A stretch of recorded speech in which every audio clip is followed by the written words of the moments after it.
buenos días a todos. Estamos en un nuevo estudio de la porción semanal. Porción semanal es una manera de decir, son porciones semanales, porciones. Hoy nos tocaría estudiar dos porciones que corresponden a esta semana. Y acuérdense, la semana que viene también tenemos dos porciones del Pentateuco. Así que, sin más introducción, vamos a comenzar para poder llegar a transmitir la mayor cantidad de contenido posible. Así que vamos a empezar con la primera. La primera es la 27, la segunda la 28. ¿De qué se trata? Vamos a empezar con la primera y después vamos a decirles la segunda, o le decimos ya todo. Y yo diría todo, de entrada, ¿no? Todas las lecturas que abarcan. La número 27, llamada Tazria, que significa concebir o sembrar, abarca la lectura del libro de Levítico, capítulo 12, versículo 1 al 13, 59, es decir, todo el 12 y todo el 13. La porción de los profetas, Segunda de Reyes 4, 42 al 5, 19. Y del Nuevo Testamento, Lucas capítulo 7, versículo 18 al 35. Y la porción llamada Metzorá, que es traducida como leproso, abarca Levítico capítulo 14, 1 al 15, 33. Así que en este caso también son dos capítulos, todo el capítulo 14, todo el capítulo 15. Segunda de Reyes 7, del 3 al 20. Y del Nuevo Testamento, Mateo 23, versículo 16 al 24, 2, versículos 30 y 31, también del capítulo 24, y agregamos Primera de Pedro, capítulo 2, versículos del 4 al 10. ¿Cómo relacionamos estos capítulos, no? Porque lo importante es ver, siempre vemos la porción del Pentateuco relacionado con los profetas y relacionado con el Nuevo Testamento. Con respecto a la porción Tazria, allí tenemos en Segunda de Reyes el relato de Naamán el sirio. En este caso estamos hablando de una persona no israelita que contrae lepra, y cómo Dios usa al profeta Eliseo para que a través de un proceso de purificación este hombre sea sanado de su lepra.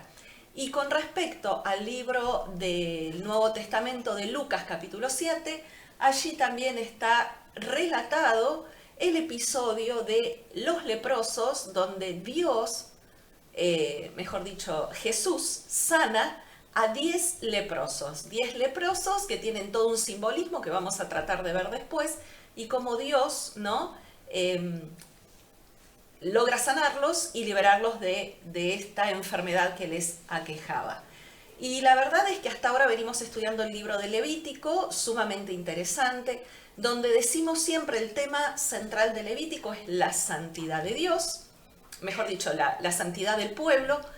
Y también es interesante ver que el hombre puede acercarse a Dios, pero no de cualquier manera. Siempre debemos acercarnos a Dios a la manera de Dios. La semana pasada estuvimos estudiando también la puesta en servicio, en funciones de los sacerdotes.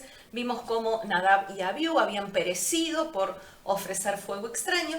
Y en Levítico capítulo 11, la semana pasada, también nos detuvimos mucho en el tema de aquellos alimentos puros e impuros, de manera tal que podamos entender que a Dios le importa no solamente nuestra pureza exterior, sino fundamentalmente la pureza interior del ser humano. Y el capítulo 11 de la semana pasada terminó con una frase dicha por Dios, donde Él dice: seréis santo porque yo soy santo.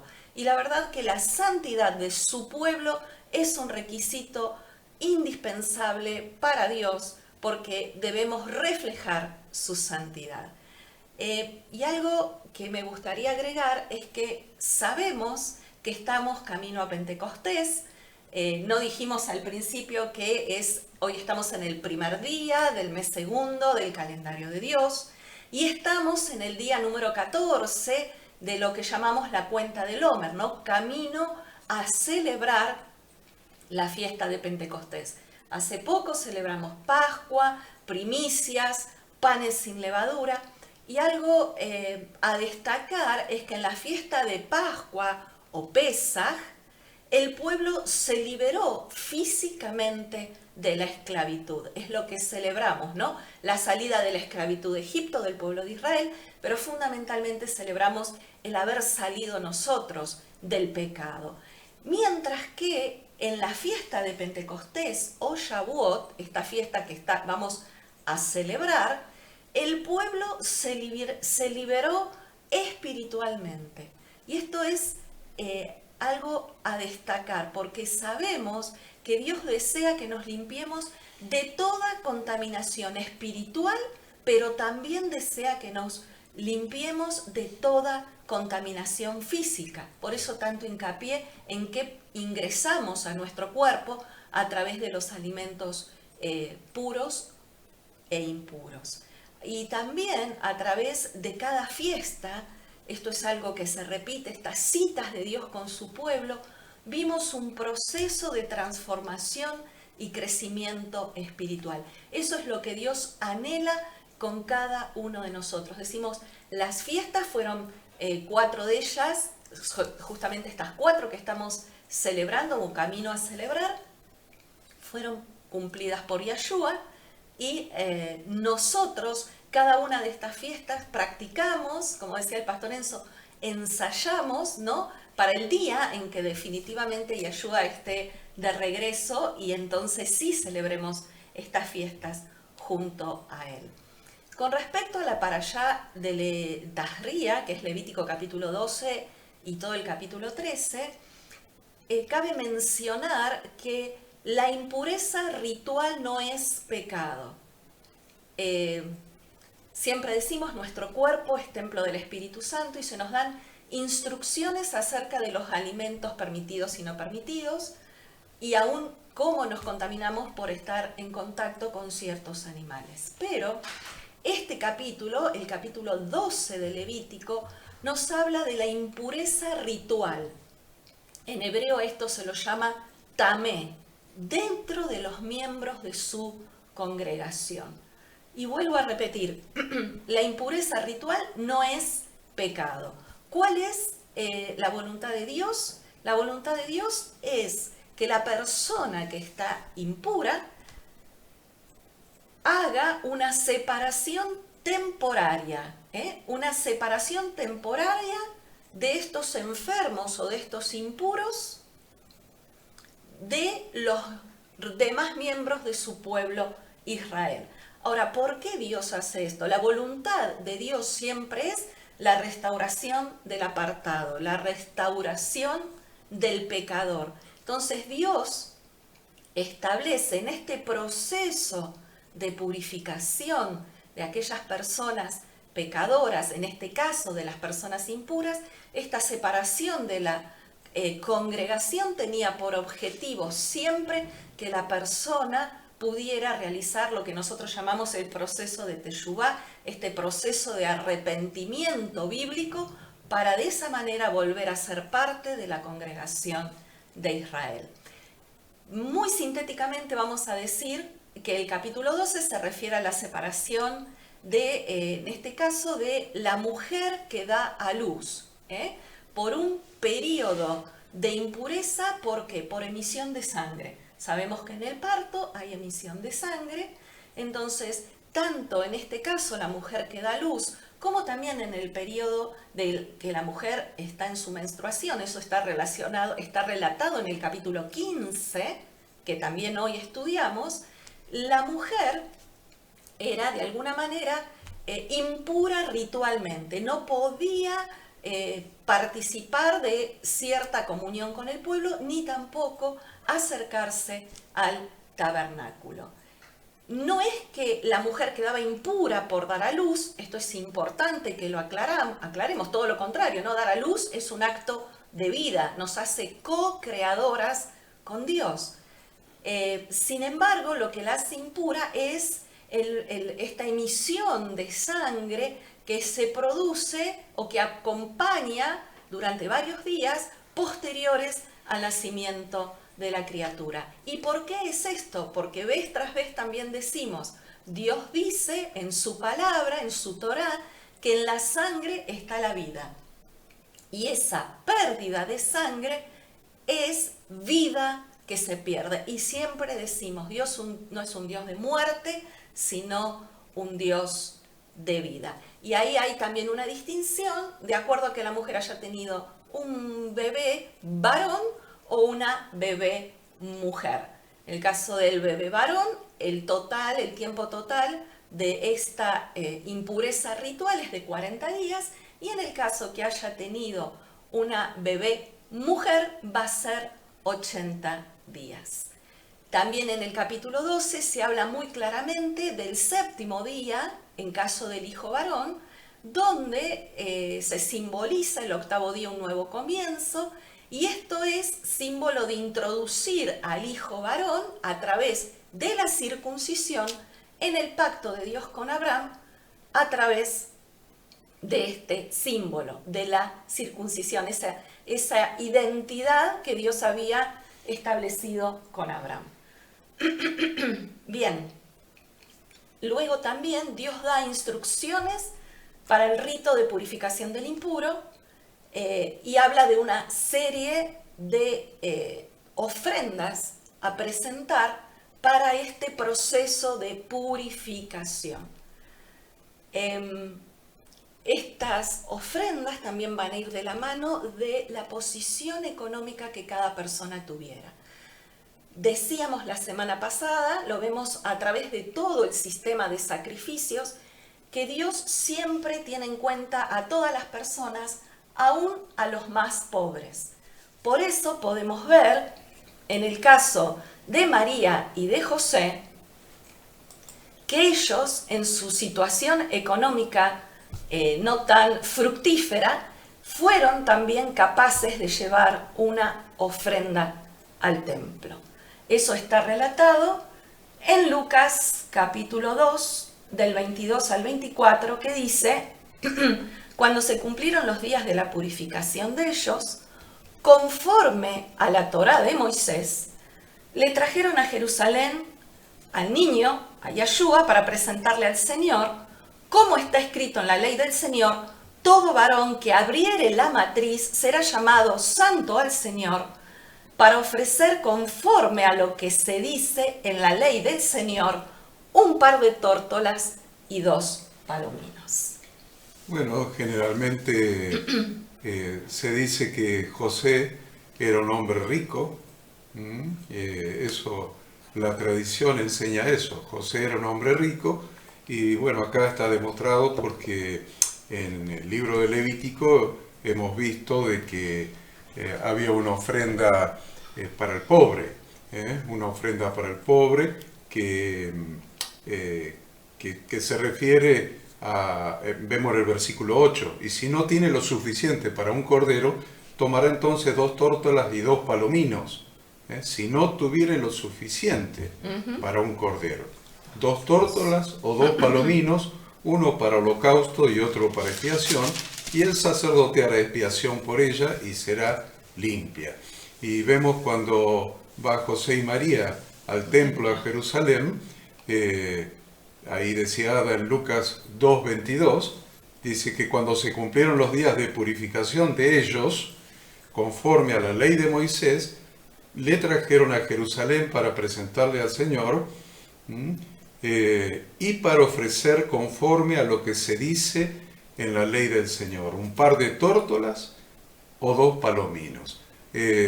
Ahí estamos viendo claramente que la condición social de José no era como la tradición dice, que era un hombre millonario, un hombre rico, sino que eran pobres. Así que Dios prevé que aún los pobres puedan adorarlo con el mismo fuego, con el mismo derecho, con el mismo ajuste a la Torá que los ricos. Por eso Jesús, sus primeras palabras cuando anuncia el Evangelio es que el reino de los cielos se ha acercado a los pobres. El Espíritu del Señor está sobre mí por cuanto me ha ungido para dar buenas noticias a los pobres. Siempre Dios tiene cuidado de las personas para que todos en igualdad de condiciones podamos acceder a Él, podamos adorarle y podamos hacer todo el proceso que su palabra nos marca de teshuvá, de adoración, de vida plena en el Señor. Entonces, bueno, vamos a pasar rápidamente porque queremos llegar realmente a completar también Metzorah. Entonces vamos haciendo un resumen de estas cosas para llegar al capítulo 14, que es donde comenzamos con Metzorah. Bien, el capítulo 13 de Levítico, que es el que habla básicamente de esta enfermedad llamada Zaharat, vemos todas las instrucciones en el capítulo 13 que Dios le da a los sacerdotes como líderes espirituales de la nación para que ellos sean los encargados de determinar, de diagnosticar si la persona tiene o no esta enfermedad de la piel, que es lo que hacía que una persona quedara ritualmente impura. Seguimos hablando de impurezas rituales. Y la verdad es que esta enfermedad de la piel, llamada Zaharat, es la exteriorización física de un desorden espiritual. Es una llaga que se manifiesta en la piel de las personas, o también puede ser en la cabeza o en la barba. Y también este capítulo 13 nos habla de que esta enfermedad también se puede manifestar en la casa y en la ropa de la persona. Ahora, qué interesante que Jesús en Lucas capítulo 12 nos dice: en esto juntándose por millares la multitud, tanto que unos a otros se atropellaban, comenzó Jesús a decir a sus discípulos primeramente: guardaos de la levadura de los fariseos, que es la hipocresía, porque nada hay encubierto que no haya de descubrirse, ni oculto que no haya de saberse. Por tanto, todo lo que habéis dicho en tinieblas, a la luz se oirá, y lo que habéis hablado al oído en los aposentos, se proclamará en las azoteas. Por lo tanto, podemos decir entonces que este tipo de afección, esta enfermedad de la piel llamada Zaharat, es producto de hablar mal de otras personas. Esto en hebreo ustedes lo van a encontrar con el término lashon hara, que significa lengua malvada. Es decir, hablar en contra de alguien, hablar en contra de algo sagrado, o también está relacionado con acusaciones falsas. Y la verdad es que la Torá, ahí en Levítico 19, 16, Dios da una prohibición específica contra los chismes. Y creo que ambos podríamos decir en tantos años de haber transitado dentro de la iglesia que nada destruye más a una congregación que los chismes, que el hablar mal unos contra otros. Por eso Levítico 19, 16, Dios nos dice: no irás como un chismoso entre tu pueblo. Básicamente se refiere, ¿no?, a cuando hablamos despectivamente de nuestro semejante. Entonces nosotros nos preguntamos por qué Dios le da tanta importancia a simples palabras, porque en definitiva se está refiriendo a palabras, ¿no?, de alguna manera a juicios que emitimos contra otra persona. Y la verdad que para Dios la palabra es sumamente importante. En primer lugar, porque Dios creó el universo con palabras. Nos dice Génesis: dijo Dios que haya o que sea tal cosa, y esa cosa fue traída a la existencia. Dios creó todo lo que existe a partir de lo que no existía por el solo emitir de su palabra. También Dios, vemos que desde el principio se comunicó con el ser humano a través de las palabras. Por lo tanto, hablar mal de otra persona es usar el lenguaje, esto que es tan importante, usar la palabra para provocar un daño. No es solamente una ofensa menor. Para Dios esto es importante. Sí, en definitiva, la palabra de Dios fue la que creó el universo. La palabra de Dios es la que trajo su Torá al ser humano, a su pueblo, a su congregación. La palabra de Dios se hizo carne en Yahshua. O sea, la palabra para Dios es algo santo. Es algo santo, es un instrumento de Dios. La palabra estaba al principio, la palabra se tabernaculizó entre los hombres, se hizo carne, Yahshua. La palabra fue dada a través del el arca del pacto, allí en el lugar santísimo, a Moisés. La palabra dio la instrucción, la palabra es la Torá, entonces la palabra es algo santo. Cuando nosotros usamos algo santo para cometer pecado, el pecado que estamos haciendo es gravísimo, porque estamos impurificando lo que es profanando lo que es santo para Dios. La palabra es santo y el uso de la palabra debe ser santo. Entonces hay que tener mucho cuidado en lo que se pronuncia, lo que sale de nuestra boca, y debemos acordarnos siempre que Dios hizo la palabra para que sea santa. Y con Él hizo todas las cosas, y Yahshua es la palabra, y la Torá es la palabra. Entonces la palabra en el concepto de Dios es un instrumento de santidad y de santificación. Entonces si nosotros profanamos la palabra, estamos cometiendo un pecado gravísimo. Y la verdad es que estábamos viendo, ¿no?, que Dios creó el universo natural con palabras. Y nosotros, al ser creación de Dios, y decimos que muchos de los atributos de Dios también están en nosotros, nosotros creamos y a veces destruimos el universo social con palabras. Porque Dios habló con Adán, Dios habló con Noé, con Moisés, habló con Abraham, con Moisés habló desde el fuego. Ahí nos dice Deuteronomio 4:12, Dios les habló desde el fuego. Ustedes escucharon el sonido de las palabras, pero no vieron ninguna forma, solo había una voz. Por lo tanto, las palabras, como decía Horacio, son tan importantes porque son el vehículo que Dios ha utilizado para comunicarse con el hombre, ¿sí? Las relaciones existen, las relaciones humanas existen a través del habla.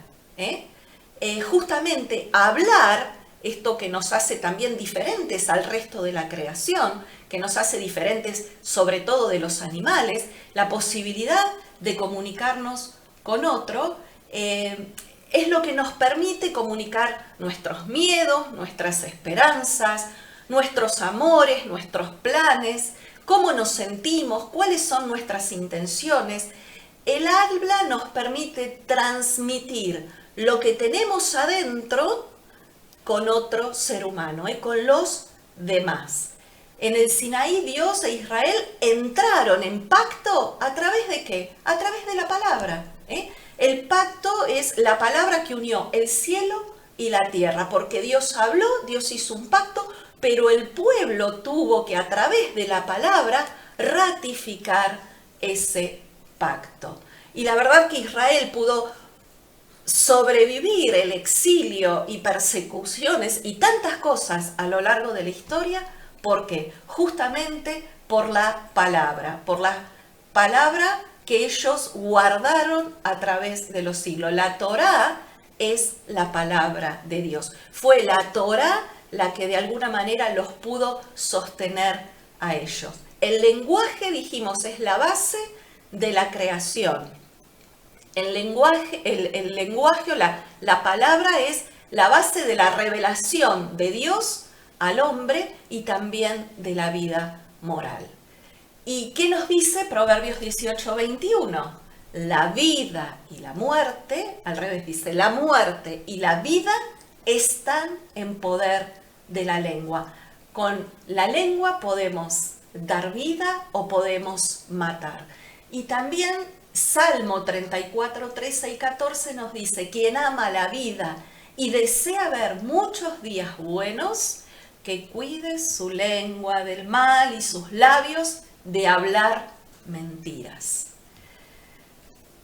Tenemos en la Torá también ejemplos abundantes de personas que fueron afectadas con esta enfermedad Sarat, traducida como lepra, justamente por cometer este pecado de hablar mal. Tenemos el más gráfico dentro de la Torá, que es el caso de Miriam, la hermana de Moisés, en Deuteronomio 24, 8 y 9, cuando Miriam habla en contra de su propio hermano de Moisés. Tenemos también el caso de Giesi, el siervo de Eliseo, que se quiso enriquecer por un milagro de sanidad que Eliseo había hecho, y también él se enferma o sale en su piel la enfermedad de lepra. Y otro ejemplo que tenemos es el rey Usías de Judá, del reino del sur, quien quiso hacer una ofrenda en el templo.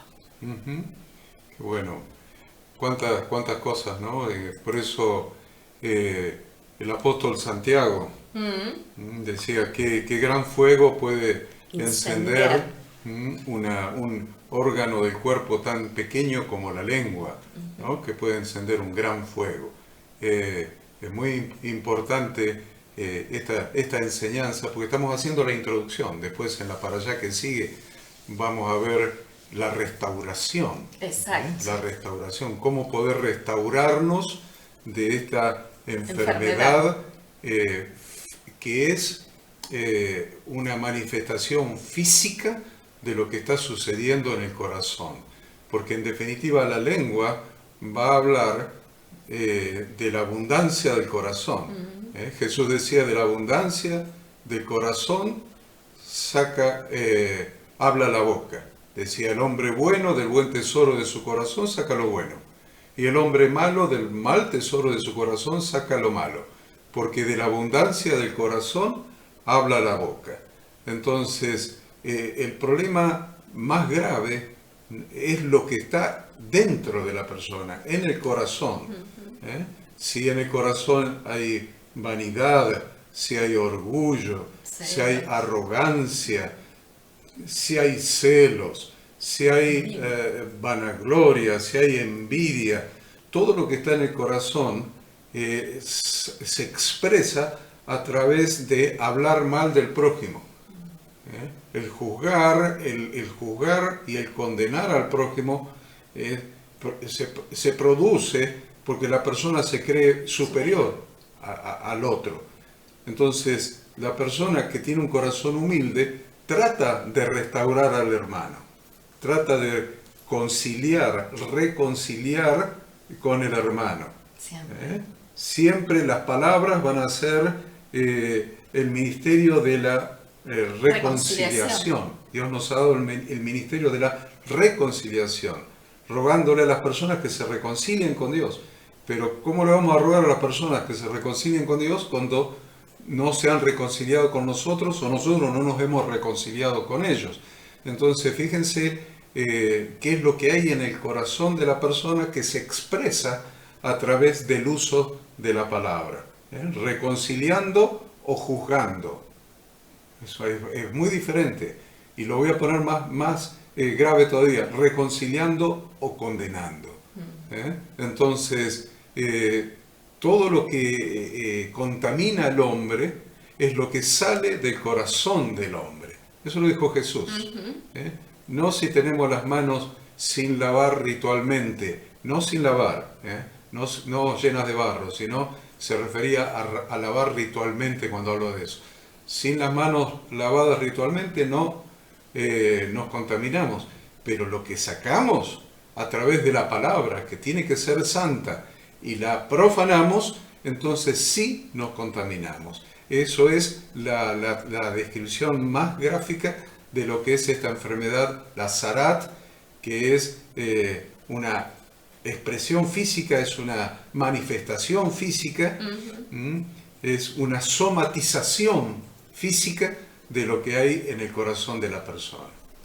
Y la verdad es que cuando se habla mal, esto afecta a tres personas. Afecta al que habla mal, afecta al que escucha y afecta a la persona sobre la cual se está hablando. Y la Torá, esta bendita palabra de Dios, nos da instrucciones de cómo proceder cuando no estamos de acuerdo con las acciones de otra persona o con las palabras de otra persona. Ahí tenemos nosotros en el Nuevo Testamento, Jesús claramente habla, ¿no?, de todo el proceso que debemos seguir, porque el poder de la palabra es tal que permite, ¿no?, conciliar posiciones que, siguiendo los pasos establecidos en la palabra de Dios, lograr la reconciliación. Y siempre debemos dialogar conforme a los parámetros de los mandamientos de la Torá. ¿Por qué? Porque uno de los objetivos principales de la Torá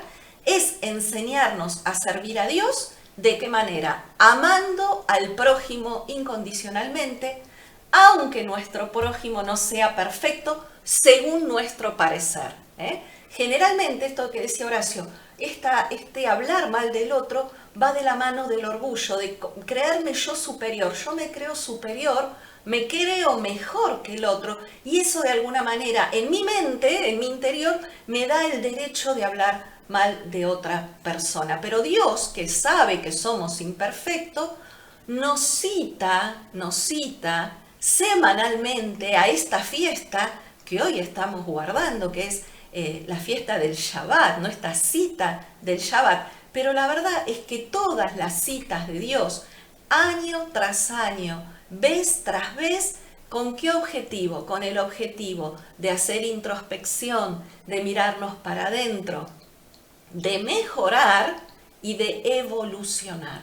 Porque eso se trata, ¿no?, como decía el apóstol Pablo, no pretendo haberlo alcanzado, pero una cosa hago y es proseguir a la meta, morir a nuestra carne, crecer en el espíritu. Bien, dijimos que la persona afectada debía permanecer fuera del campamento e informar a todos que ella estaba espiritualmente impura. ¿Por qué? Para que justamente las personas podamos darnos cuenta de lo insignificante que es creernos superior. Una simple enfermedad como la lepra o como la Sarat dejaba en evidencia la fragilidad del ser humano. Fíjate que por el orgullo, por quererse superior, por la vanidad, por el egocentrismo, la persona hablaba mal de otra persona. Y Dios le bajaba los humos automáticamente. Cada vez que veían a alguien tenían que gritar impuro, impuro, para que la gente no se acerque al leproso. Miren qué interesante que es lo que Dios hace. Hace medida por medida. El principio de medida por medida. Ojo por ojo, diente por diente, que lo llamamos nosotros medida por medida. Los chismes y calumnias construyen muros de desconfianza, construyen muros de rencor entre las personas, aíslan a las personas unas de las otras, por lo que el que cometió la falta, según la instrucción de Dios, queda aislado de la sociedad y él mismo grita impuro. O sea, lo que él hizo provocando en otros separación, riña, contienda, enemistad, ahora esa separación que él produjo en otros, ahora Dios se la produce a él, lo saca del campamento. Es muy interesante que tengamos en cuenta siempre que tenemos un Dios que es justo. Dios es justo. Debemos destacar o por ahí detenernos también un poquito en ver o analizar el rol del sacerdote, ¿no? Porque vemos en Levítico 12, del 4 al 5, que solamente el sacerdote es el que podía declarar a una persona impura, a una persona o también a una casa, ¿no? O bien decretar que la persona ya estaba pura o estaba limpia. ¿Y por qué solamente lo podía hacer el sacerdote? Porque como esta enfermedad era una consecuencia de un pecado, debía ser examinada y diagnosticada por un líder religioso, por un líder espiritual del pueblo, porque dijimos exteriorización física de algo que el ser humano tiene adentro. Hay toda una serie de afecciones que están ahí listadas en el capítulo 13, en la ropa, en la piel, en las casas, y la verdad que el leproso es como un muerto en vida, porque el espacio sagrado de Dios tiene que ver con vida. Todo esto lo vinimos diciendo a lo largo de esta mañana. Y el leproso se apartaba de ese espacio. Muy importante que entendamos algo. Jesús no murió por nuestras impurezas rituales. ¿Por qué? Porque para las impurezas rituales hay una serie de sacrificios, hay todo este proceso, lo vamos a ver mejor dentro de un rato en la próxima porción, los 3 pasos o las 3 etapas de purificación de la persona. Entonces entendamos, Jesús no murió por estas impurezas rituales, porque para eso existían sacrificios. Jesús murió por nuestras impurezas morales, por todo lo que está en nuestro interior, como el adulterio, la mentira, el robo, la fornicación. La impureza ritual contamina el espacio sagrado. Y si no se limpia a través de la ofrenda que la persona presentaba, Dios no podía habitar en medio de su pueblo. Qué bueno, qué bueno. Vamos a decir rápidamente algunas conclusiones, ya que hemos venido explicando el tema. Así que en la Biblia, la levadura es símbolo del pecado. Y la lepra es símbolo de la consecuencia del pecado en la vida del creyente. Vamos otra vez. En la Biblia, la levadura, hemos venido hablando en la fiesta de panes sin levadura. En la Biblia, la levadura es símbolo del pecado. Y la lepra es símbolo de la consecuencia del pecado en la vida del creyente. Como símbolo de la consecuencia del pecado, la lepra funciona igual.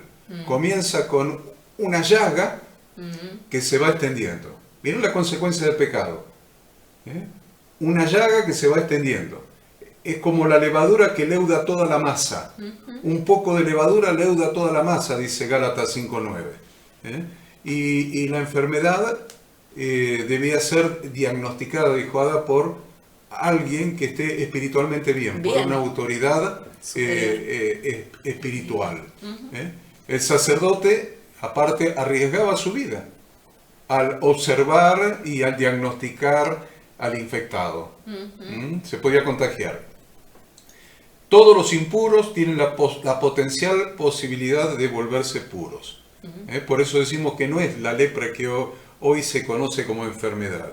Era algo que existía en la época en que Dios estaba instruyendo a su pueblo para llevarlos a la santidad, para poder entrar en la tierra, ¿no? En la tierra prometida, y vivir en la tierra prometida en santidad.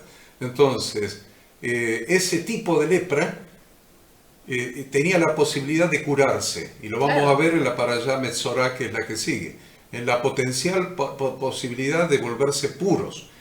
El sacerdote, por otro lado, debía tener la preocupación por que la persona se curara.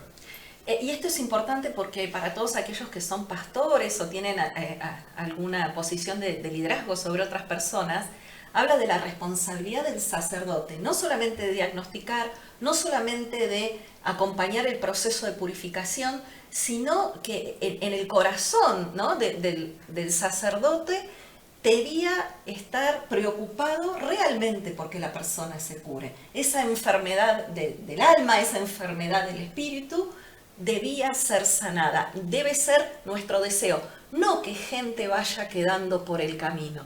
Hemos visto a lo largo de muchos años de dar consejería cómo las personas van dejando relaciones truncadas, van dejando personas que consideran incapaces o pecadoras, y van dejando relaciones truncadas y van dejando personas en el camino. Sin embargo, acá vemos que el sacerdote se preocupaba porque la persona se curase. Es lo que decíamos, no que la persona quedara aislada, no que la persona quedara fuera del campamento, sino que fuera incorporada de nuevo a la vida de la comunidad, porque ese es el anhelo de Dios. Si tenemos el corazón de Dios, ese debe ser nuestro corazón como siervos de Dios.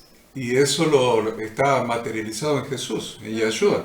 Él dijo, no he venido sino a buscar las ovejas perdidas de la casa de Israel. Aquellos que se habían quedado fuera del campamento por lepra. Aquellos que se habían quedado fuera del campamento por Zarat. Por contaminarse. Por contaminarse. Aquellas 10 tribus que se gentilizaron, se desparramaron por el mundo y tomaron todas las costumbres, todos los hábitos y aún todas las idolatrías del mundo. Lo vemos en nuestra sociedad misma, aquellos de Israel que están mimetizados dentro de las sociedades modernas. Entonces, Yahshua es ese sumo sacerdote que tenía la preocupación por la curación de todos aquellos que estaban fuera del campamento de la congregación de Israel. Esa preocupación de sacerdotal, de que los que están afuera se curasen. Yo no he venido sino a buscar a las ovejas perdidas de la casa de Israel. Y la lepra era algo que impurificaba ritualmente y lleva al enfermo a un tiempo de reflexión. Al sacarlo del campamento, después lo vamos a tratar con las mesoras, pero lo saca del campamento un tiempo y lo lleva a una reflexión del cambio que se podría producir en él cuando sea sanado y reincorporado a la congregación. Esto es muy importante porque tiene mucho que ver con el Nuevo Testamento y el tratamiento del pecador en el Nuevo Testamento.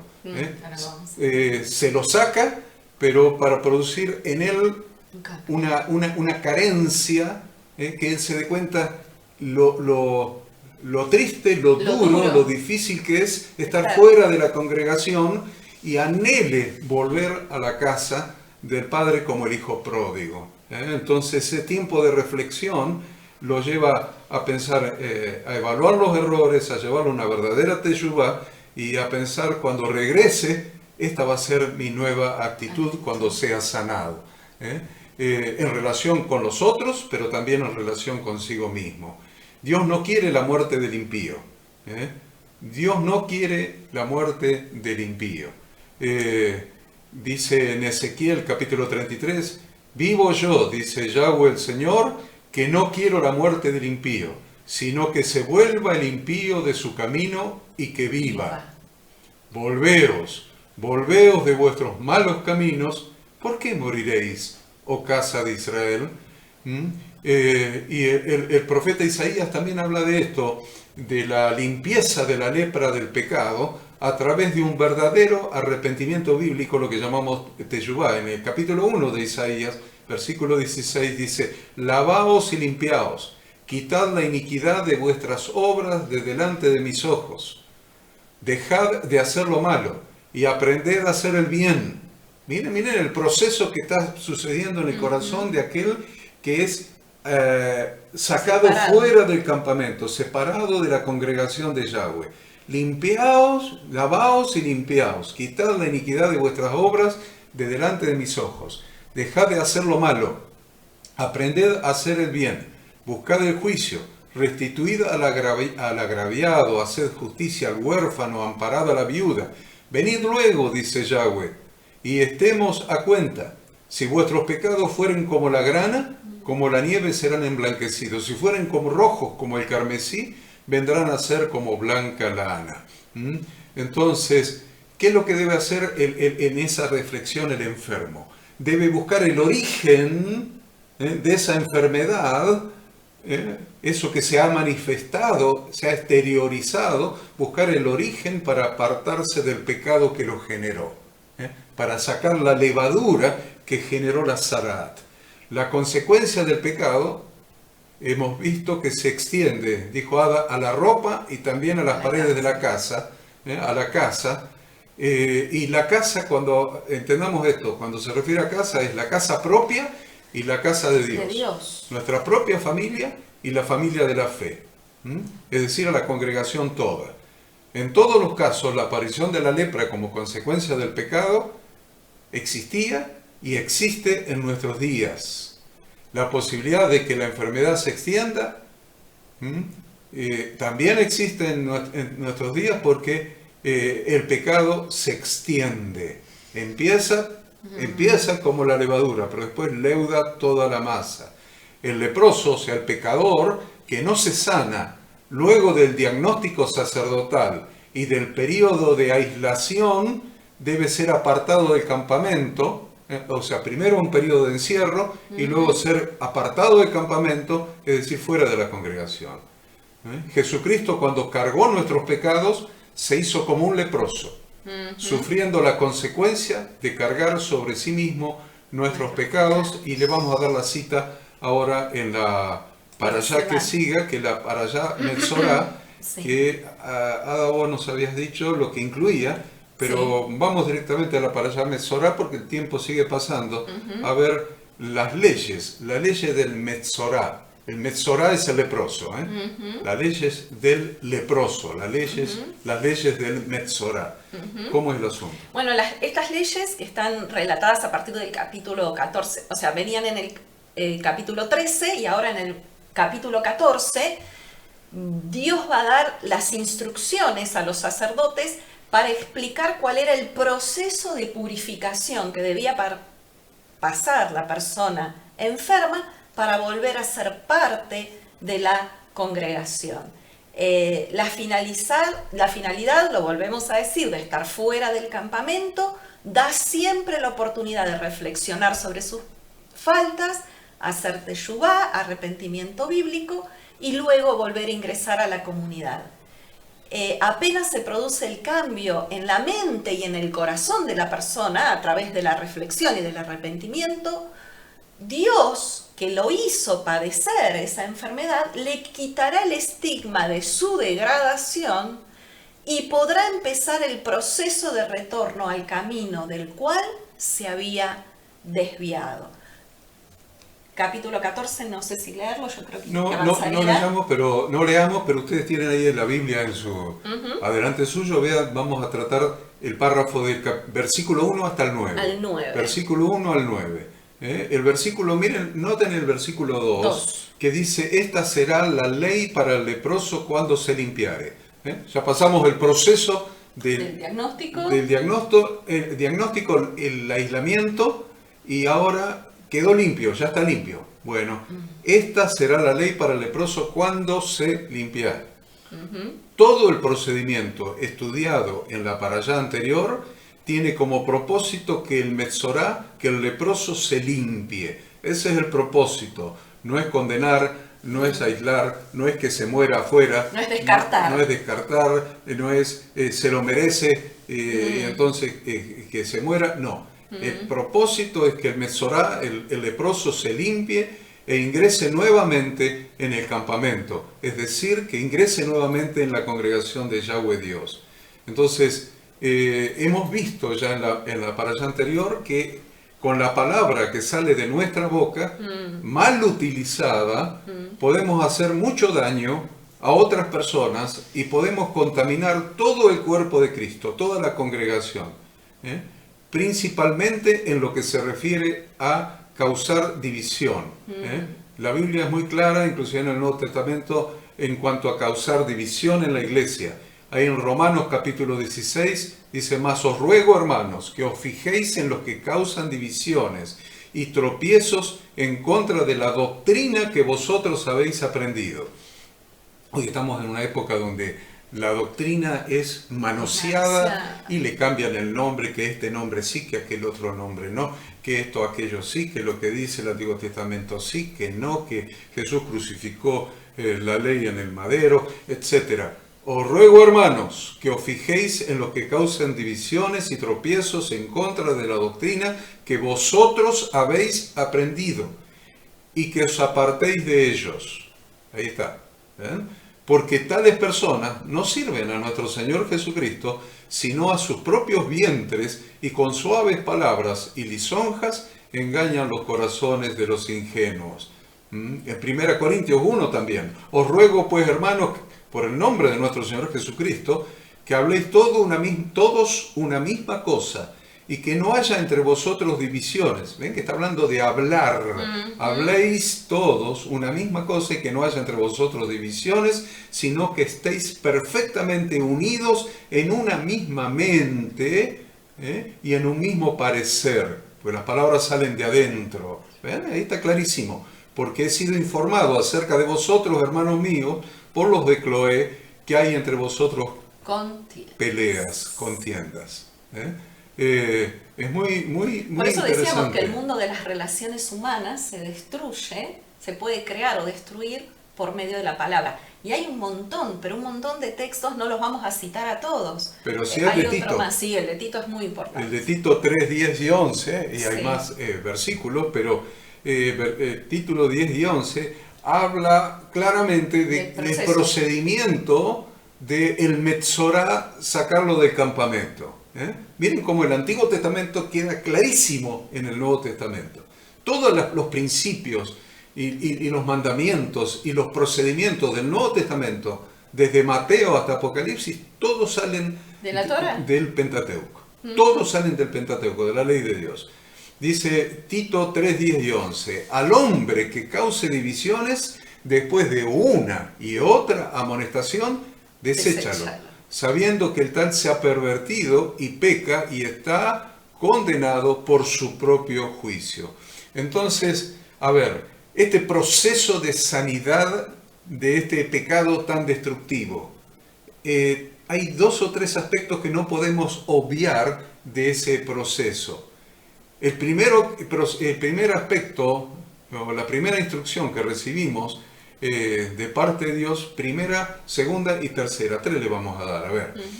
El primero es confesarnos nuestros pecados unos a otros. Confesarnos nuestros pecados unos a otros y orar por quien nos ha ofendido. Santiago 5:16. Confesaos vuestras ofensas unos a otros y orad unos por otros para que seáis sanados. ¿Ven que se está refiriendo a la lepra del Antiguo Testamento? La oración eficaz del justo puede mucho. La segunda cosa que hay que hacer indefectiblemente, no se debe encubrir el pecado, sino confesarlo y apartarse. Proverbios 28:13. El que encubre sus pecados no prosperará, mas el que los confiesa y se aparte alcanzará misericordia. Y si confesamos, el Señor nos perdona y nos limpia. Él nos perdona y nos limpia. 1 Juan 1:9. Si confesamos nuestros pecados, Él es fiel y justo para perdonar nuestros pecados y limpiarnos de toda maldad. Entonces, muchas veces hemos escuchado, no, en la iglesia hay que permitir cualquier cosa. Todo es permitido en la iglesia porque el pecado abunda, la gracia sobreabunda. Miren, cuando abunda la lepra, no hay gracia que pueda sobreabundar porque la lepra te mata. Entonces, tengamos cuidado de entender bien por qué la Escritura establece estos principios a partir de la zarat, de la lepra, y establece el apartar al leproso hasta que se cure, para después hacer un procedimiento. Ojo, no es te curaste y lo meto para adentro. Hay un procedimiento sacerdotal y de él mismo que hay que hacer para poder incluirlo nuevamente. A veces las personas dicen, bueno, pero la Biblia se contradice y se toman 2 textos. Uno es el de 2 Tesalonicenses 3:15 que dice, no lo tengáis por enemigo, sino amonestadlo como hermano, ¿no? En este proceso de confrontar con el pecador, nos dice, no lo tengamos por enemigo, no es un enemigo nuestro, es nuestro hermano, amonestémoslo como un hermano. Sin embargo, en 1 Corintios 5:13 nos manda, son palabras del apóstol Pablo que dice, quitad pues a ese perverso de entre vosotros.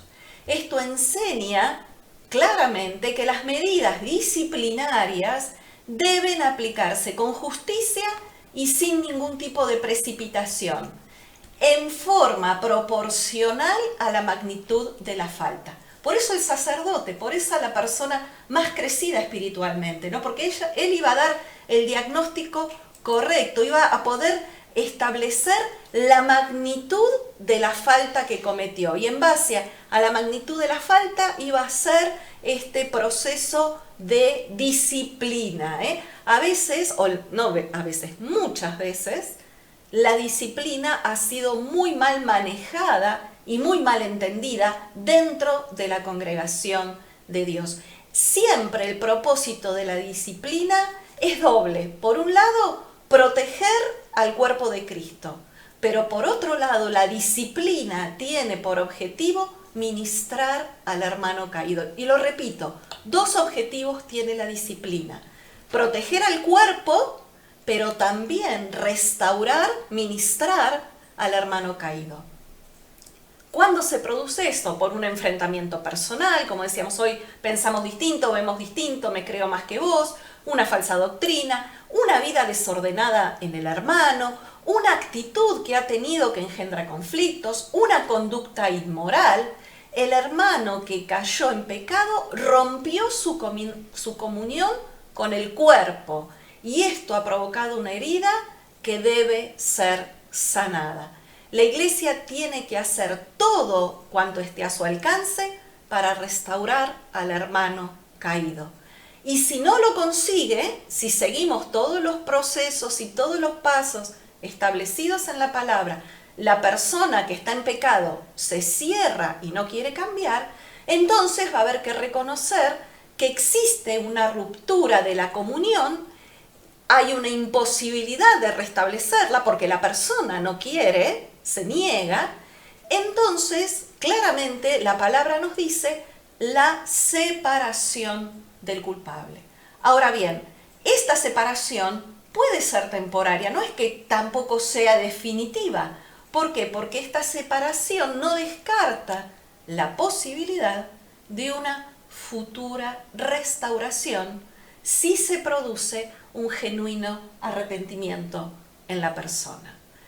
Por lo tanto, como pastores, como siervos de Dios que cuidan la congregación, es responsabilidad de los pastores mantenerse en estado de alerta para prevenir el peligro de la indisciplina.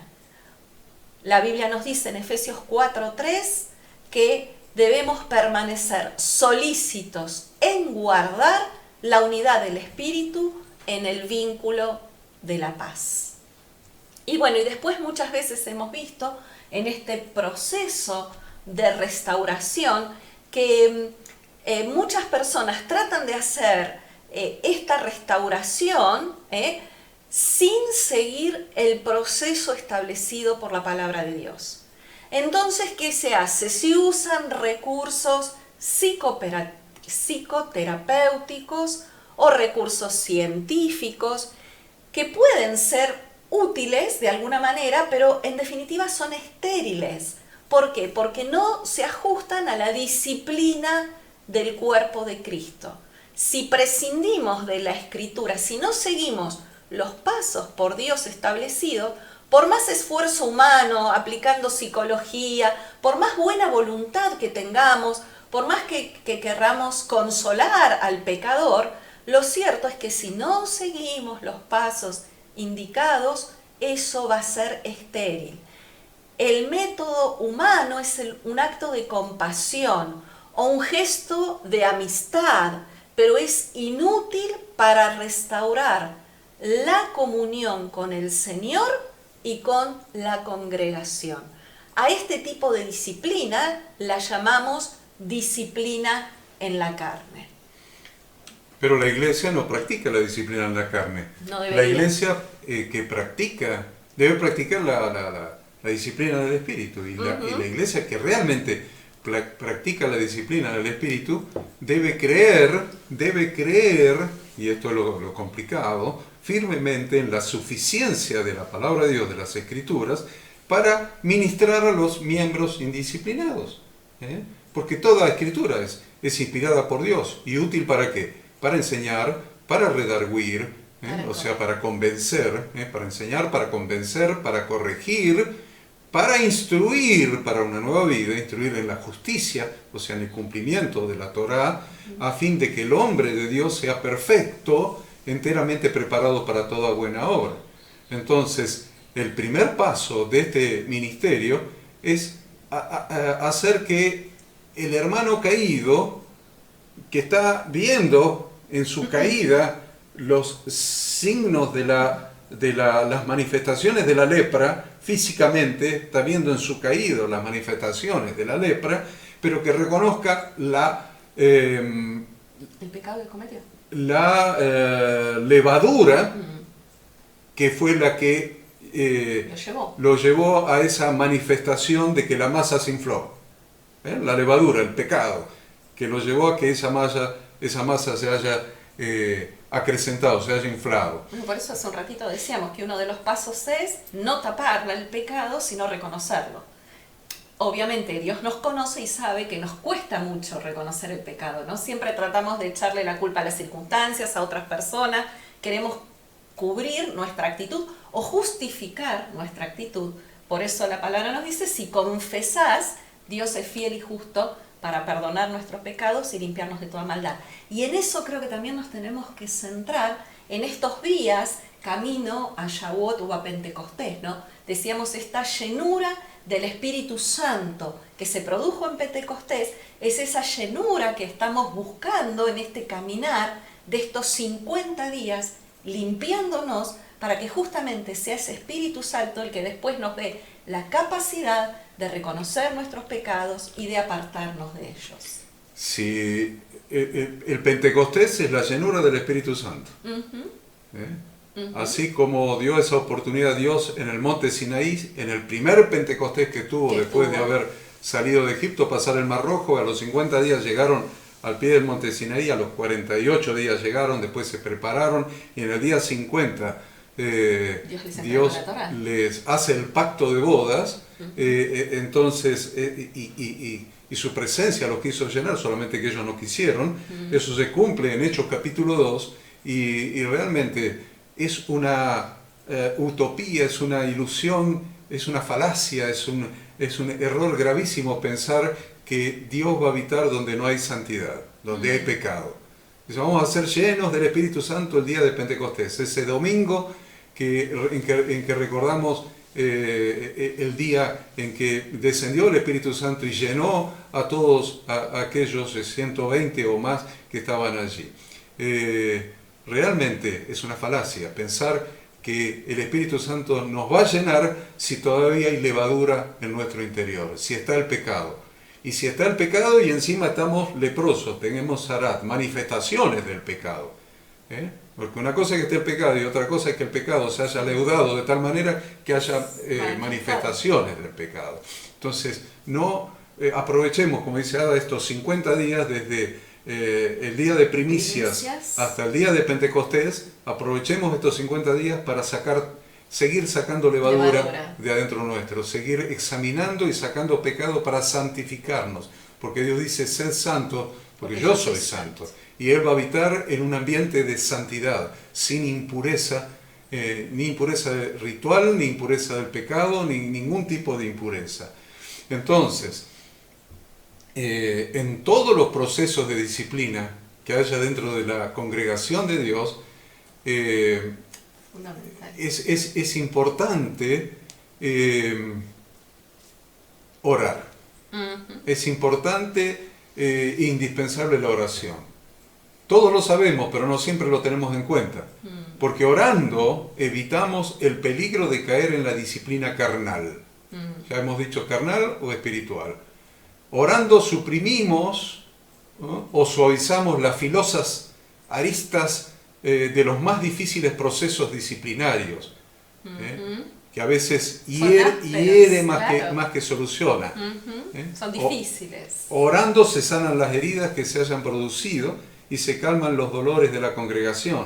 Orando se allana el camino para la restauración de los caídos y la recuperación anímica de sus familiares y amigos. Porque no nos olvidemos de que esa persona pertenece a una familia, que también es lastimada, no solamente por el pecado, sino que es lastimada por el pecado de la persona, por su manifestación, la lepra, y después, cuando lo queremos sanar, si no lo hacemos correctamente, de acuerdo a las instrucciones bíblicas, podemos producir más heridas que soluciones.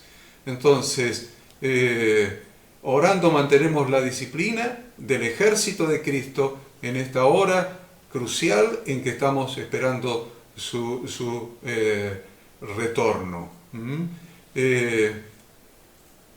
Tanto el diagnóstico de la enfermedad como el de la curación siempre estaba reservado al sacerdote, quien cumplía el papel de médico, mostrándonos la relación cercana entre lo espiritual y lo físico. Sí, sí. ¿Vieron? El Era la doble función. claro, era responsable de cumplir una función pastoral fundamental en la congregación de Dios. Debía salir al campo en busca del leproso. Miren la función pastoral que les estoy mencionando, que en general, por lo que yo he visto en los últimos 68 años, no se hace en general en las funciones pastorales, no están incluidas. El pastor está para alimentar y para cuidar que no entren doctrinas extrañas, los rapaces. Está bien, pero te faltó una. Buscar a la oveja perdida, buscar al extraviado, buscar al metzorá que está fuera del campamento. Fuera. Entonces, miren bien clarito esto, que el sacerdote era responsable de cumplir una función pastoral fundamental en la congregación de Dios. Debía salir al campo, fuera del campamento, en busca del leproso, para ver si se le había curado la lepra. ¿Cuántos hay que estuvieron en las congregaciones y que están apartados? Y han hecho todo un proceso de arrepentimiento y todo lo demás, pero están sueltos. Están sueltos. Y uno cuando les habla, ellos se han arrepentido, están bien y practican un cristianismo individual, solitario, con Dios, oran en la Biblia porque se han sanado de la lepra. Pero sin embargo están solos. ¿Saben por qué? Porque nadie los va a buscar. Por eso Jesús dijo, el Hijo del Hombre ha venido a buscar. Miren cómo se cumple, a ver, esta lectura de Levítico en Jesús, en Mateo 18:11. Porque el Hijo del Hombre ha venido para salvar lo que se había perdido. ¿Qué os parece? Si un hombre tiene 100 ovejas y se descarría una de ellas, ¿no dejará las 99 y va por los montes a buscar la que se había descarriado?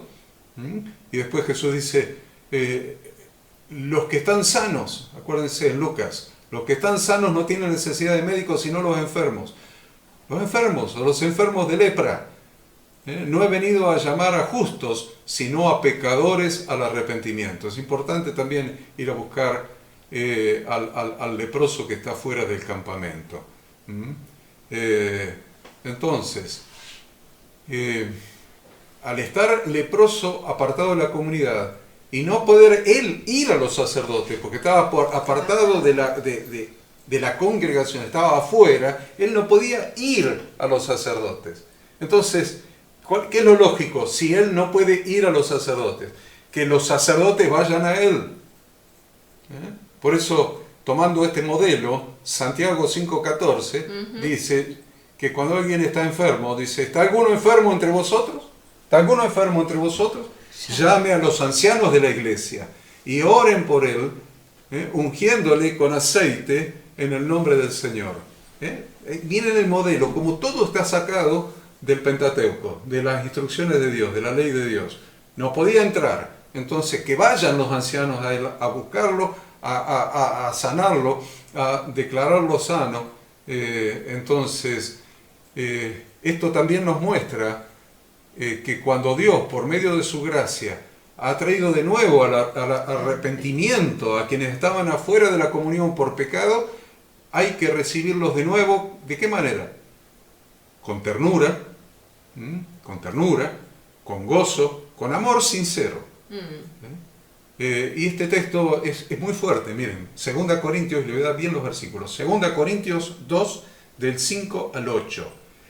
Pero si alguno me ha causado tristeza, dice el apóstol Pablo, tremendo, no me la ha causado solo a mí, sino en cierto modo, por no exagerar, a todos vosotros, a toda la congregación. Seguro. Le basta a tal persona esta reprensión hecha por muchos. Así que, al contrario, vosotros más bien debéis perdonarle y consolarle para que no sea consumido de demasiada tristeza, por lo cual os ruego que confirméis el amor para con él. ¿Mm? Entonces, hay tres fases, ¿no?, de este proceso. Sí, ahí en todo el capítulo 14 de Levítico, donde se está describiendo, dijimos, el proceso de la purificación que se debía seguir, habla claramente de tres fases. La primera fase era la que se realizaba fuera del campamento. La debía hacer el sacerdote, ¿sí?, fuera del campamento, con 2 aves de especies limpias, de las listadas en Levítico 11, de las aves limpias. 2 tórtolas o 2 palominos. 2 palominos en general. La persona pecadora, el Metzorá, era traído a los linderos del campamento, donde le resultaba más fácil al sacerdote salir a encontrarse con él. Como decíamos recién, el sacerdote salía hacia el Metzorá. El proceso de arrepentimiento implica que el pecador debe purgarse de la falla moral que lo llevó a orar mal, lo que decíamos, ¿no?, identificar el origen de este mal proceder, para así dar lugar a los chismes y a la calumnia, esa mala actitud de la persona. También dijimos, y lo volvemos a repetir, el hablar mal, los chismes y las calumnias son producto de la altivez del ser humano, que es capaz de ponerse por encima y de alguna manera despreciar a los demás, provocando que la persona hable de los demás con crueldad. Por eso, en este proceso de arrepentimiento es necesaria la decisión de cambiar, y esto queda simbolizado en los elementos que interviene. Este procedimiento que decimos que realizaba el sacerdote, intervenían estas 2 aves, tórtola o palominos, pero ¿qué intervenía? ¿Qué usaba en este proceso? Madera de cedro, ahí habla de madera de cedro, que nos ilustra que el cedro es un árbol que crece alto y derecho, es imponente, representa la altivez y la arrogancia del ser humano. Eso es lo que representa, simboliza este pedazo de madera de cedro que debían tomar. Dice que también tenía que intervenir en este procedimiento un hilo rojo de lana. Este hilo de lana era teñido de rojo con un pigmento que se obtiene de un pequeño insecto, y entonces simboliza la humildad, ¿no?, como contrapuestos. El cedro, la altivez, y el hilo rojo, esta tinta era sacada de un pequeño animalito, casi insignificante, que muestra la humildad, ¿no?, las 2 cosas contrapuestas en este pecado. Y el tercer elemento que intervenía es el hisopo, el hisopo, que es un atado de ramas de orégano y tomillo. Y justamente estas plantas, consideradas también medicinales, tiene propiedades antisépticas, es decir, elimina o previene el crecimiento de bacterias o virus y evita entonces la posibilidad de infección, porque por esto que decíamos, ¿no?, el pecado se extiende y lleva a la muerte. Por eso David, en su Salmo 51, este salmo que la mayoría de nosotros creo que todos estos días lo estamos leyendo, este Salmo 51 del verdadero arrepentimiento, David dice: purifícame con hisopo. Fíjense, hisopo, el mismo hisopo del que estamos hablando en el proceso de la purificación. Purifícame con hisopo y seré limpio.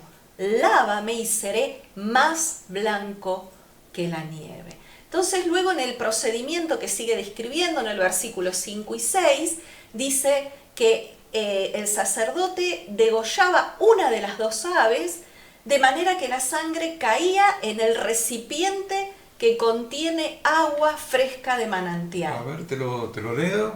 Bueno. Leo los versículos, es importante que lo tengan en mente. Habría que estudiar de memoria estos 2 versículos. Bueno. Y mandará el sacerdote matar una avecilla en un vaso de barro sobre aguas corrientes. Después tomará la vecilla viva, el cedro, la grana y el hisopo, y los mojará con la vecilla viva en la sangre de la vecilla muerta sobre las aguas corrientes, y rociará 7 veces sobre el que se purifica de la lepra, y le declarará limpio, y soltará la vecilla viva en el campo. Y ahora sí, ustedes tomaron estos 2 versículos que habría que saberlos de memoria porque está hablando de Jesucristo y nosotros. Sí. Jesucristo y Tipo nosotros. de Jesús. Entonces, a ver la explicación.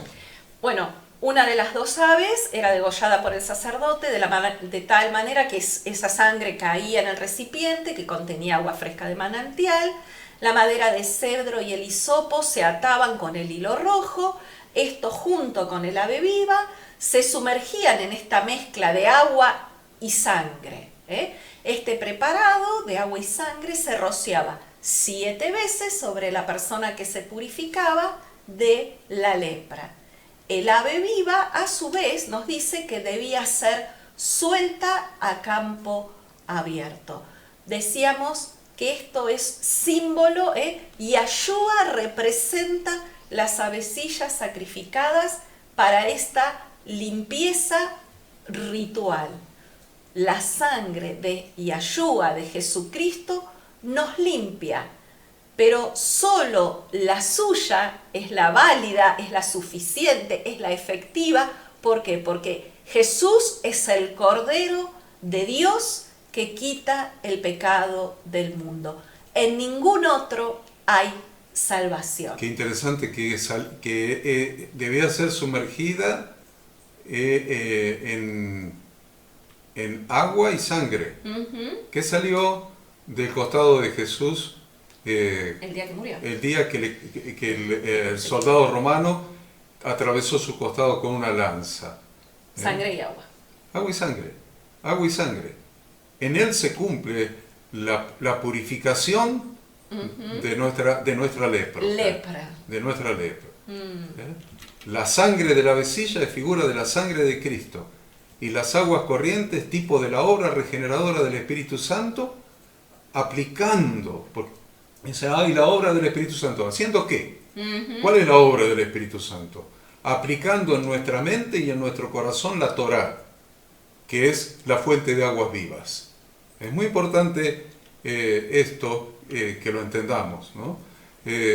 Y habla en el versículo 5 de que el sacerdote, mandará el sacerdote matar una vecilla en un vaso de barro sobre aguas corrientes.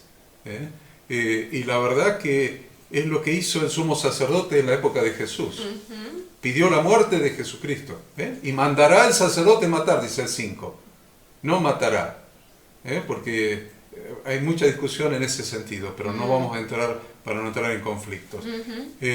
Pero el sacerdote pidió la muerte de Jesucristo, quien estaba tabernaculizando en un vaso de barro, habitando, se hizo carne, en un cuerpo humano.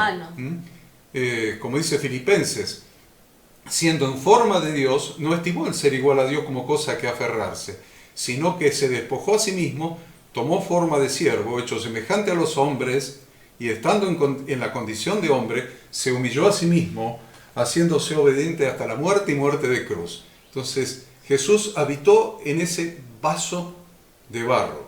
Y el sacerdote le pidió a Pilato que lo matara. Se está cumpliendo exactamente el procedimiento de nuestra limpieza, de la limpieza de nuestra lepra. Entonces, dice que después rociará. Rociará. 7 veces sobre la persona enferma, sobre el leproso. Y rociará 7 veces sobre el que se purifica, es el versículo 7. Y le declarará limpio y soltará la vecilla viva en el campo. Nosotros somos la vecilla limpia, la vecilla viva, la vecilla viva que ha quedado libre del yugo de la esclavitud del pecado. Por eso Gálatas 5.1 dice, estad firmes en la libertad con que Cristo nos hizo libres, y no estéis otra vez sujetos al yugo de la esclavitud. Y dice, rociará 7 veces, como lo hizo Jesucristo con su propia sangre, cuando entró en el cielo, en el tabernáculo del cielo, entró en un lugar santísimo y roció sobre el propiciatorio en el cielo su propia sangre como sacerdote según el orden de Melquisedec, pero también como el macho cabrío que había sido sacrificado. ¿Mm? Entonces, Jesús, miren, interesante porque cuenta una historia de los 10 leprosos. 10 leprosos que fueron limpiados por Jesucristo. Que es la porción justamente del Nuevo Testamento, Lucas 17. Exacto. Y solamente uno. Solo uno volvió. Volvió y dar gloria a Dios. Se postró rostro a tierra a los pies de Jesús, dándole gracias, y vino a dar gloria a Dios. Ahora, y este era extranjero, dice. Sí. Ahora, nosotros hemos sido extranjeros. Nosotros hemos sido lejos extranjeros. de la ciudadanía de Dios. Lejos de la ciudadanía de Israel. De Israel.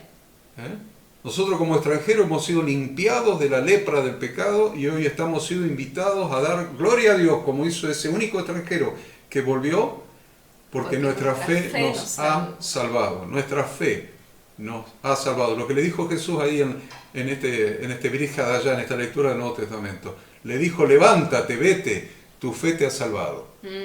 Tu fe te ha limpiado de la lepra a través de la sangre de Jesucristo derramada en la cruz.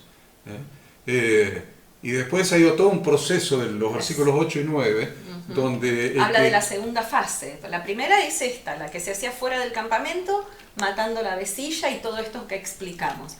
Pero hay una segunda fase, un segundo paso, por decir así, en este proceso de purificación, y era que el Metzorá, la persona leprosa, debía rasurarse. Este corte sí lo hacía el sacerdote, quien cortaba todo el pelo de la cabeza, alrededor de la boca. También debía rapar las cejas de la persona inmunda, de la persona enferma. Permanecía fuera del campamento otros 7 días más, después que hacía este proceso de rasurado. Al 7º día debía repetir el lavado, un lavado que se hacía por inmersión en una mikvé, como decimos nosotros, y nuevamente era rapado. Entonces vemos vez tras vez en la palabra de Dios la importancia que tiene nuestras vestiduras. Claro, porque dice en el versículo 8, y el que se purifica lavará sus vestidos. Y en el versículo 9 dice, y lavará sus vestidos. 2 veces habla de lavar los vestidos. Y ahí es donde viene lo que está diciendo ahora, la importancia que tienen nuestros vestidos, nuestras vestiduras. Tienen que estar limpias. El padre del hijo pródigo, ¿se acuerdan? Lo Cuando primero regresó, que hizo fue poner un nuevo vestido sobre el hijo que había hecho Teshuvá. Por eso Apocalipsis 22:14 dice, bienaventurados los que lavan sus ropas para tener derecho al árbol de la vida y para entrar por las puertas de la ciudad. Muy importante el lavar los vestidos. Bienaventurados los que lavan sus ropas para tener derecho al árbol de la vida y para entrar por las puertas de la ciudad. Entonces, anote Apocalipsis 7, del 13 al 17, también habla de los que han lavado sus ropas y las han emblanquecido en la sangre del Cordero. Muy importante esto. Y para mencionar la última fase o el último paso en este proceso de purificación es cuando se producían las ofrendas. Para completar el proceso de purificación, la persona, el Metzorá, debía traer ofrendas.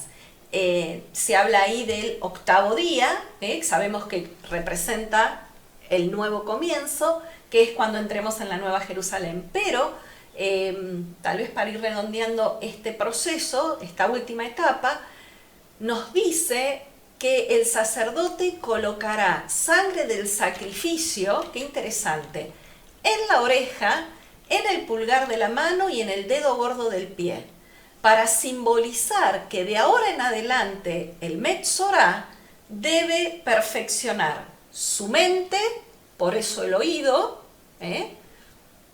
lo que escucha, su acción, lo que hace, simbolizada por poner sangre en la mano, en el dedo de la mano, y también debía perfeccionar su caminar, Por eso es que se ungía el dedo del pie. La Escritura nos dice que nosotros somos un reino de sacerdotes y gente santa, por lo que es nuestra responsabilidad ineludible realizar esta tarea en aquellos pecadores que vienen al arrepentimiento y que son sanados por la obra redentora que Jesucristo hizo en la cruz. Entonces, cada una de las personas que están escuchando esta transmisión, cada miembro de la iglesia, cada creyente es un sacerdote. Porque el antiguo y nuevo pacto, que es el mismo, es que seremos un reino de sacerdotes y gente santa. Está ratificado en el Nuevo Testamento eso también. Y en el Apocalipsis también. Entonces, si somos sacerdotes, con cada persona que traigamos a Cristo, cada leproso que traigamos a la congregación, tenemos la responsabilidad ineludible de hacer este proceso de poner la sangre de Cristo en el lóbulo de su oreja, en el dedo gordo de la mano y en el pie. En su mente, en su accionar y en su caminar. Es nuestra responsabilidad. Entonces, después de esta fase final del proceso de purificación, podía entrar al santuario. Y podía entrar al santuario y comer los sacrificios. Se restauraba la comunión con el pueblo. Exacto. Pero, Dios, como dijo Adán, primero tiene que pasar por la mikveh, o sea, por el bautisterio, ser bautizado. Y en el Nuevo Testamento está descrito perfectamente esto. En Hechos 2.38, a ver, si les suena, a ver, Hechos 2.38. Pedro les dijo, que es el día de Pentecostés, Pedro les dijo, arrepentíos y bautícese cada uno de vosotros en el nombre de Jesucristo para perdón de los pecados y recibiréis el don del Espíritu. Efesios 4.22, a ver, en cuanto a la pasada manera de vivir, despojaos del viejo hombre, que está viciado conforme a los deseos engañosos, y renovaos en el espíritu de vuestra mente, y vestíos del nuevo hombre, creado según Dios en la justicia y santidad de la verdad. Jesucristo se hizo leproso por nosotros. Él cargó nuestra lepra, llevó, dice la Biblia, le decía antes, en Isaías 53, del 1 al 6, pero el 4 dice, ciertamente, Él llevó nuestras enfermedades y sufrió nuestros dolores, y nosotros le tuvimos por azotado, por herido de Dios y abatido, mas Él herido fue por nuestras rebeliones, molido por nuestros pecados, el castigo de nuestra paz fue sobre Él, y por su llaga fuimos nosotros curados. Y después, bueno, viene en la para allá la lepra en la casa. Entonces, en la casa, el dueño de la casa era responsable. El mismo dueño de la casa debía hacer saber al sacerdote que ahí estaba apareciendo algo. Entonces, quiero decir una cosa. En el versículo 36 dice que entonces el sacerdote mandará desocupar la casa antes que entre a mirar la plaga, para que no sea contaminado todo lo que estuviera en la casa. Después el sacerdote entrará a examinarle. Esta acción de desocupar la casa para que no sea afectado todo por el pecado que ha entrado, nos habla de nuestra responsabilidad de sacerdotes de nuestro hogar, de proteger a nuestra familia, con nuestra responsabilidad de instruirlos con la enseñanza de la Torá de Dios. Comenzando con instruir a nuestra esposa y siguiendo con nuestros hijos. Es una muy buena práctica comenzar el día de reposo apartado y dedicado a Dios con la cena familiar del viernes en la noche, donde la mujer ejerce su responsabilidad a través de la oración y el hombre trae la bendición sacerdotal sobre ella y sobre sus hijos. Entonces, miren, la metzorá, la lepra, empezaba a afectar los bienes físicos. La casa. O sea, ya había afectado a la persona, ahora afectaba sus bienes físicos, primero la casa, luego las vestimentas. Pero si la víctima no aprendía la lección y se arrepentía, también su propia carne era afectada. Entonces, es muy importante purificar la casa, también la iglesia. También la iglesia debe ser purificada de la lepra. Acercándoos a él piedras vivas, dice 1 Pedro. desechada ciertamente por los hombres, mas para Dios escogida y preciosa. Vosotros también, como piedras vivas, sed edificados como casa espiritual y sacerdocio santo, para ofrecer sacrificios espirituales aceptables a Dios por medio de Jesucristo. Y esa es justamente la porción del Nuevo Testamento, 1 de Pedro 2. Debemos cuidar la casa de Dios también. Si se extiende la plaga en la casa, inmunda es, se debe derribar. Se debe derribar. Y Jesucristo, en su condición de sumo sacerdote, según el orden de Melquisedec, cumplió al pie de la letra este ritual. Sabemos que en el tiempo del primer siglo existía lo que se había denominado la corrupción del templo. Y esto había llegado a suceder porque la presencia de Yahweh Dios, representada por el arca del pacto, no estuvo presente en el lugar santísimo en el segundo templo. Entonces se había corrompido todo, era cueva de mercaderes. Entonces miren las 4 cosas que hizo Jesús. Con esa casa santa, llena de lepra, llena de zarat, mandó a desocuparla. ¿Qué dijo? Y entrando en el templo comenzó a echar fuera todo lo que vendían y compraban en él, diciéndole: escrito está, mi casa es casa de oración, mas vosotros la habéis hecho cueva de ladrones. La mandó a desocupar. Luego la intentó purificar. Dice, y enseñaba cada día en el templo, pero los principales sacerdotes, los escribas y los principales del pueblo procuraban matarle. Enseñaba en el templo, intentó purificar la casa de Dios. Finalmente, la casa fue derribada en el año 70, tal como Jesucristo lo había dicho. ¿Ves estos grandes edificios? No quedará piedra sobre piedra que no sea derribada. Y lo peor es el cumplimiento del versículo 45 de este Levítico 14. Y dice el versículo 45, y sacarán todo fuera de la ciudad a un lugar inmundo. Y todo lo que era el contenido sagrado del templo fue llevado a un lugar inmundo, fue trasladado a Roma. Entonces, muy importante todo esto, nos quedó la mitad de las 2, eran 2, así que el año que viene a lo mejor es una, y vamos a poder profundizar más en cada una, porque nos quedó muchísimo por desarrollar, y todo el capítulo 15, que es muy importante entender por qué cosas que dan vida producen impureza. Impureza ritual. Solamente aclaro eso y damos por terminada esta para allá. ¿Por qué estas cosas que producen vida producen impureza ritual? Porque Dios no puede tener contacto, no tiene nada que ver con la muerte.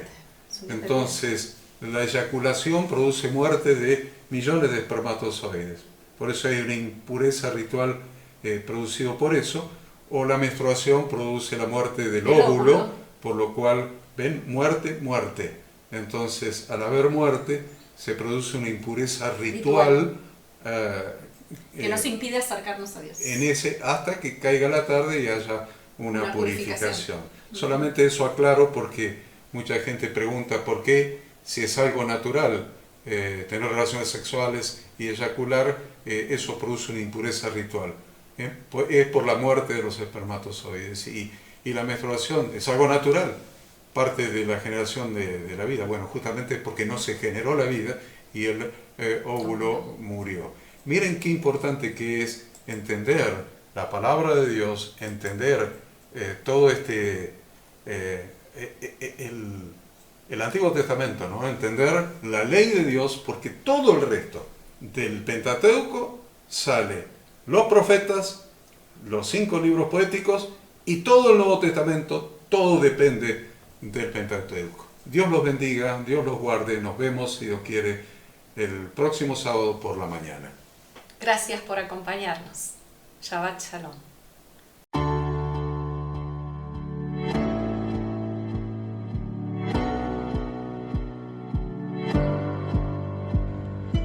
Queremos que tú también conozcas esta herramienta que durante los últimos 18 años ha sido útil para las iglesias de todo el mundo de habla hispana, capacitando cientos de siervos de Dios. Las formas de aprender están cambiando y Ministerio Bíblico Internacional, a través de su facultad bíblica, Brinda programas de formación ministerial bíblica, teológica y práctica para la multiplicación y edificación de la iglesia 100% online. Respondiendo a las necesidades de hoy, para aquellos que no cuentan con la posibilidad de asistir a clases presenciales, donde quiera que estés, en todo lugar, recibirás el material de estudio y verás las clases en vivo y on demand, accediendo a través de tu celular, PC, tablet o Smart TV.